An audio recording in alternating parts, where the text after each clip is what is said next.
ایک کی دو تہ لگا دی تاکہ آپ کے لیے تھوڑا نرم ہو جائے. کہ نہیں حفظہ، اس سے جیسا پہلے تھا ویسا ہی کر دو، میں رات کو اٹھ کے اللہ سے باتیں کرتا ہوں، اس کی نرمی نے مجھے اٹھنے میں ذرا رکاوٹ پیدا کی.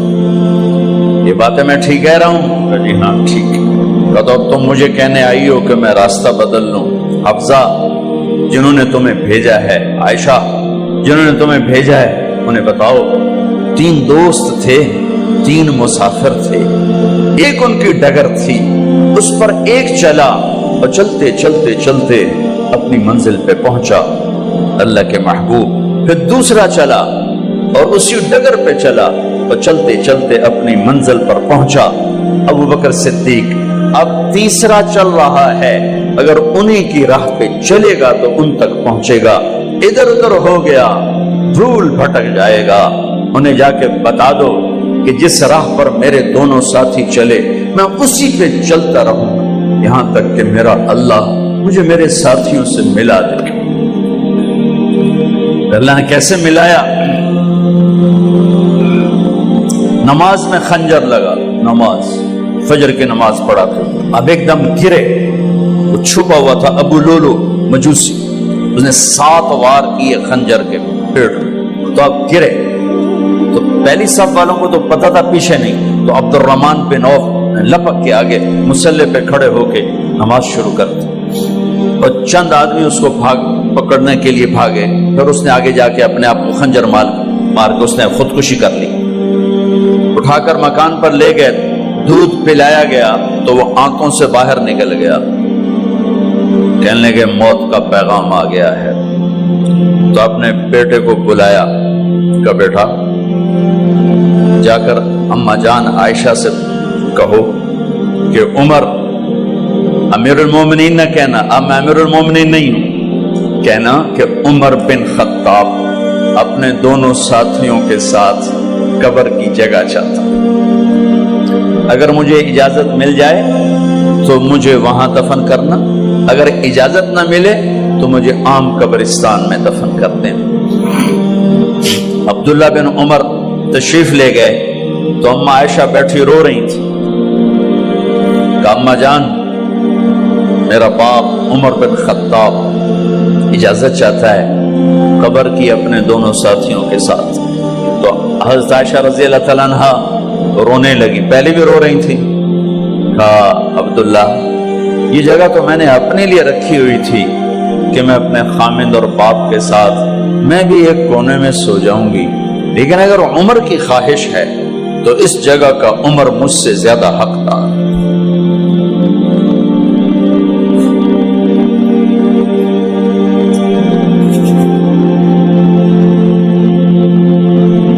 بیٹے نے آ کر کہا ابا جان مبارک ہو، اجازت ہو گئی. کہا بیٹا ہو گئی، لیکن جب میری میت اٹھاؤ تو دروازے پر جا کر رکھنا اور ایک دفعہ دوبارہ پوچھنا.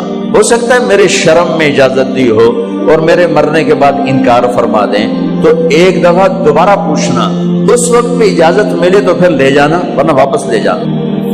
حضرت علی اور حضرت حسن تشریف لائے جس دن انتقال ہو رہا ہے. گھبراہٹ دیکھی. علی نے فرمایا عمر موت سے ڈر گئے ہو؟ کہ نہیں موت سے نہیں ڈرو، موت کے بعد کیا ہوگا اس سے ڈر گیا. یہ کون کہہ رہا ہے؟ میرے بعد کوئی نبی ہوتا تو عمر ہوتا، یہ وہ کہہ رہا ہے.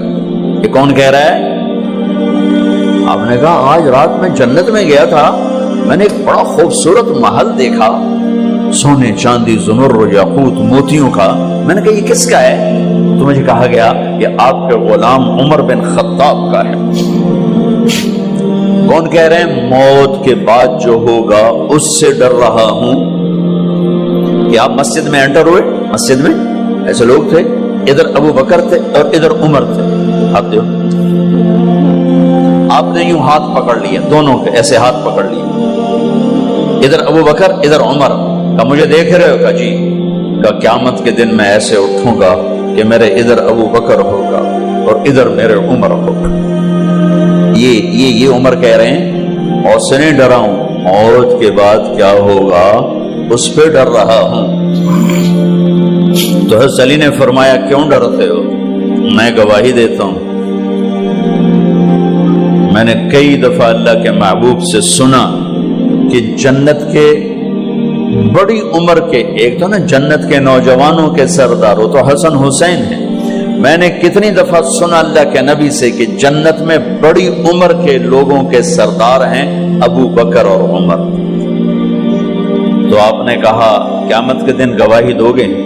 آپ نے کہا، حضرت علی نے کہا میں بھی گواہی دوں گا، میرا بیٹا حسن بھی گواہی دے گا۔ وہ حضرات تشریف لے گئے تو موت کی آہٹ کو محسوس کیا تو بیٹے کی گود میں سر تھا عبداللہ بن عمر کا بیٹا، یہ زمین پہ لٹا تھا۔ انہوں نے یہاں سے ہٹا کر یہاں سر رکھ دیا۔ وہ حق سنا نہیں کیا کہہ رہا ہوں، زمین پہ ڈال دے۔ ان کا جی نہیں چاہ رہا تھا، کیا کہہ رہا ہوں، زمین پہ ڈالو۔ انہیں آگے کر دے، خود پیچھے اٹھ، اپنا چہرہ مٹی میں یوں رکھ اور مٹی میں منہ ملنے لگے ایسے، اور کہہ رہا ہے ویل لک یا عمر ان لم یغفر لک عمر ان لم یغفر لک ربک، اے عمر اگر تیرے رب نے آج تجھے معاف نہ کی تو تو ہلاک ہو۔ ویل لک ولأمک ویل لک ولأمک یا عمر ان لم یغفر لک ربک، عمر اگر آج تجھے اللہ نے معاف نہ کی تو تو ہلاک ہو۔ اتنے بڑے مقام والے 1,24,000 میں ایک آدمی ہے مراد، جسے مانگا گیا ایک آدمی، یا اللہ عمر دے دے میرے اسلام کی بلندی کے لیے۔ وہ کہہ رہے ہیں ویل لک یا عمر ان لم یغفر لک رب،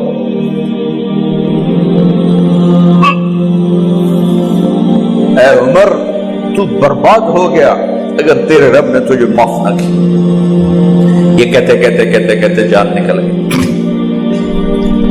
صہیب رضی اللہ عنہ نے آپ نے وصیت فرمائی تھی میرا جنازہ صہیب پڑھائے، رومی جنازہ پڑھایا گیا، کندھوں پہ اٹھایا گیا، اور آ کر اماں جان عائشہ رضی اللہ عنہ کے دروازے پر عبداللہ بن عمر، باقی تو کوئی پتہ نہیں تھا کسی کو، کبھی ٹھہر جاؤ جنازہ یہاں رکھ دو، پھر آگے بڑھے، دستک دی، اماں جان میرا باپ عمر بن خطاب دروازے پہ پہنچ چکا ہے، اندر آنے کی اجازت ہے۔ تو اماں جان عائشہ نے فرمایا مرحبا بعمر، ہم عمر کو خوش آمدید کہتے، اور باہر تشریف لے گئیں۔ وہیں حجرہ مبارک میں قبر کھودی گئی۔ عبداللہ بن عباس فرماتے ہیں کہ میرے کندھے پر کسی نے ہاتھ رکھا تو میں نے یوں پیچھے مڑ کے دیکھا تو جناب امام المتقین حضرت علی کھڑے ہوئے رو رہے تھے اور فرما رہے تھے عمر مجھے پتا تھا تیرے سوا یہاں کوئی نہیں آ سکتا، مجھے پتا تھا یہاں کوئی آئے اور کوئی نہیں آ سکتا، چونکہ میں نے ہزاروں دفعہ سنا